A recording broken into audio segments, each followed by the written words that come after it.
What is up, everyone? I'm coming on here for a couple of plays for the day. As you guys can see on the screen, we finally had a very solid day here. And this is exactly what a solid day looks like on the VIP. We cashed in 8X here, and then we cashed a 4X. And you'll see we had some misses here and there throughout the day.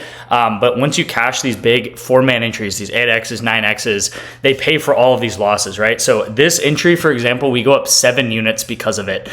7 units just from this entry alone. So that literally pays for 1, 2, 3, 4, 5, right? It pays for all 5 of these, plus we go up 2 units from this. And then we also had this 4X entry right here, got really close to, I believe also having, I think this is an 8 or 8.5X here, and very, very correlated together, very correlated stuff as always. And this is what I do on the channel, right? I use NFL, I use college football, I use Counter-Strike, I use League of Legends to correlate entries together and correlate players together in the same game. So for example, we have this BFX team, and BFX did really good. They actually 2-0'd their opponent. So they won 2 games, and then they lost 0 games. So they had a very, very strong performance, and you'll see that here, you'll see that here reflected in the lines that they had in the performance they had, right? This guy had 30 assists because his team dominated the match, and then these guys down here had 25 kills. So the more kills that this team gets, the better that they do, the more assists the guy's going to get, the more kills that everyone's going to get, and everyone's going to be happy and go over, right? And then same thing here in Counter-Strike, I took the unders, and if Counter-Strike, if the team does very poorly, this team actually got 0-2'd, so they didn't win 1 game. They were facing a much better team in FaZe, much better team than Inner Circle, and they got dominated. It was a quick game, 2 quick matches by FaZe, and they pretty much swept the floor with them, and these guys do go under their lines right here, which is nice to see. Same thing with T-Law and Patrick Mahomes. Kind of a weird game. I mean, it was very back and forth. Not necessarily weird. It was just a back and forth game. But we saw Trevor Lawrence. Jags were kind of winning most of the game, I would say. I don't know. You could go either way, really. But T-Law ended up not throwing as much, and then Patrick Mahomes threw a ton. He threw like 40-plus times in this game, and he ended up throwing 29 completions, and then Trevor Lawrence only threw 25 pass attempts, okay? So very correlated together, because normally when a team is winning, they're not going to pass the ball as much. They're going to run the ball, and then when a team is losing, they're going to pass the ball a lot more to get back in that game. And we actually saw kind of Mahomes do that towards the end of the game as he's trying to get a couple of game-winning drives going. But again, also the Jags kind of did that too, so it's kind of hard to say there. This is a good example of something that's a lot more correlated together.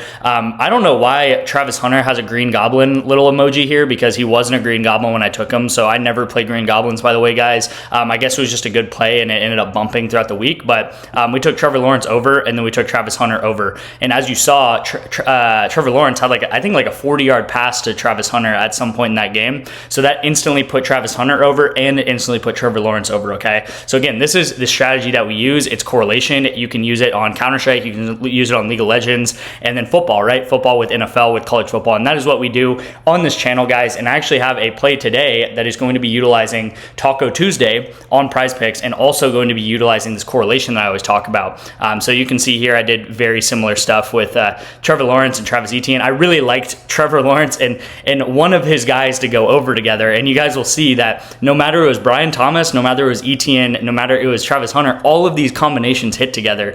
We just throughout the week could not pair up a League of Legends or Counter-Strike pick together with them properly. But you'll see here in Counter-Strike, as I talked about, sometimes these guys are going to go way under their lines, sometimes they're going to go way over their lines. Not way over their lines, but sometimes they will go way over their lines if it's a long game and the team ends up winning the game like crazy. So you'll see these guys on Counter-Strike actually go way over together, because again, this is correlated. We want to see this. We want to see red or green.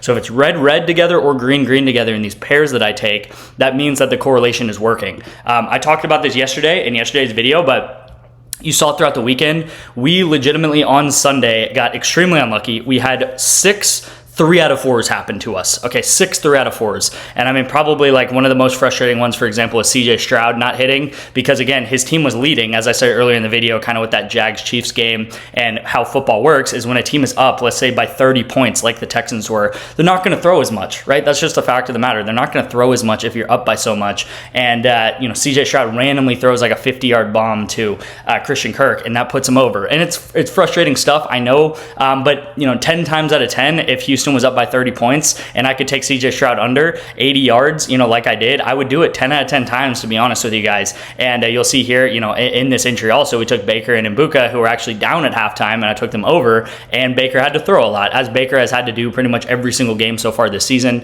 And you'll see, even though we didn't have a great Sunday, we had a better Saturday on college football, but Sunday, we had so many near misses. It's just kind of insane, but you'll see nothing has changed. Like, we're doing the same stuff. We're going to do the same stuff for, we've been doing the same stuff for like 18 months, 19 months now. And again, it's just using these things that make sense together, right? It's using football to an advantage of, if Baker Mayfield throws for 300 yards, then his number one receiver, Mbuka, right now is probably going to get 100 plus of those yards, and they're both going to go over together, okay? So again, hopefully that makes sense. It should make sense because, if you watch football, you'll see if a quarterback does very well, then a receiver is going to do very well, right? So I do want to say, if you like what I'm talking about, if you like what I bet with, I'm telling you guys, I probably send out maybe like 9 to 12 plays like this every single day. And we're going to be starting to gear up for next week for college football and for NFL. We actually have some college football games on Wednesday, Thursday, and Friday this week, which is a new thing. So Wednesday last year, the Wednesday games, we took a lot of like teams like Bowling Green and stuff like that. And even though they're lesser teams, you maybe have never watched teams like this, they have a very big advantage of not playing very good defenses normally, and they're normally shootouts, and they're really fun games to watch. So this is going to be my play on REBET. Now, with that being said, this game is actually happening on Saturday, but I do like San Diego State Aztecs to go minus 7.5 to beat the Nevada Wolfpack by more than a touchdown here.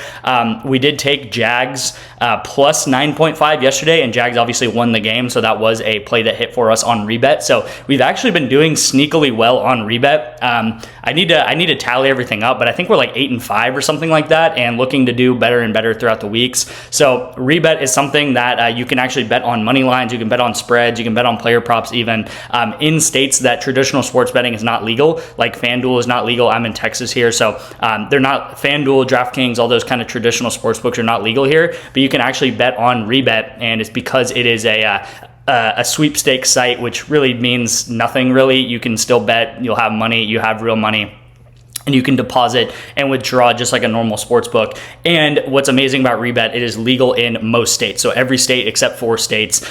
So legitimately, if you're watching this video, you probably don't have REBET, and you probably are in a state that REBET's legal in, and you can get 2 months free of the VIP for signing up for REBET. It takes like 5 minutes, and it'll take you just $10 to deposit into REBET. Super simple. All you guys have to do is text me the word REBET here to my number. Again, we're out for vengeance this week. It's just as simple as that. We got extremely unlucky this weekend, as we have gotten a couple of weekends this year. It's true. It just really is true. We're out for vengeance this week. And I'm telling you guys, when we start hitting these 4-mans together, for example, like I talked about on Sunday, we could have easily cashed 3 or 4 of these. And 3 or 4 of these would mean going up 30 units, 35 units, something like that. And we would have a massive weekend. But unfortunately, that's not how the cookie crumbled this weekend. But I'm telling you guys, eventually it's going to hit like that. And eventually we're going to go on a streak like we always do, okay? So REBET, something you can sign up for, guys. Don't be late to the VIP. I'm going to be starting sending out college football NFL entries today, because like I said, we have Wednesday, Thursday, Friday. We literally have a football game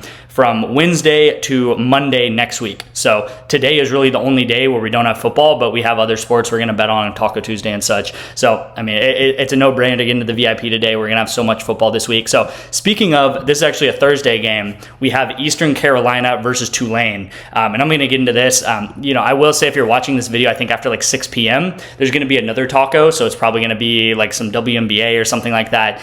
But any taco that you guys have, whether you have Vlad or you have some other taco that's throughout the day, I would just go ahead and swap that taco out. So you can pair this with any taco, any discount coming out in the next couple of days. And I'm taking Kate, I think how you say his name is Caitlin Hauser. And I'm taking him over pass yards, and I'm taking Yannick Smith.